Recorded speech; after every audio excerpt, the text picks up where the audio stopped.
सांगलीत बांगलादेशी घरफोडी टोळीचा पर्दाफाश, सोन्या चांदीच्या दागिन्यांसह 2 आरोपी अटकेत। सांगली शहरात घरफोडीच्या घटनांना आळा घालत स्थानिक गुन्हे अन्वेषण शाखेने मोठी कारवाई करत 2 बांगलादेशी आरोपींना अटक केली आहे। पोलीस निरीक्षक संजीव झाडे यांच्या मार्गदर्शनाखाली पोलीस उपनिरीक्षक महादेव पोवार व त्यांच्या पथकाने ही कारवाई केली।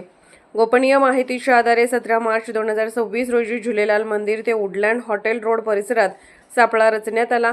संशयित हालचाली आढळल्याने पोलिसांनी बजाज डिस्कवर मोटरसायकलजवळ उभ्या असलेल्या 2 इसमांना ताब्यात घेतले। चौकशीत त्यांनी हिमेल फरमान सोनार वय 35 व पोरोश शोईदुल चोकदार वय 27 अशी नावे सांगितली।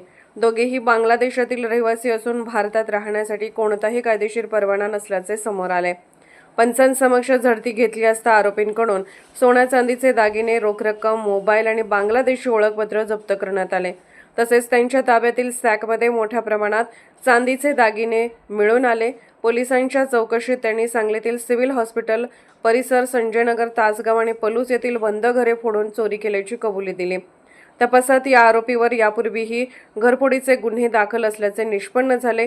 पोलिसांनी आरोपीकडील मुद्देमाल आणि गुन्ह्यात वापरलेली मोटरसायकल जप्त केली असून पुढील तपासासाठी त्यांनी सांगली शहर पोलीस ठाण्याकडे सुपूर्द करण्यात आली आहे।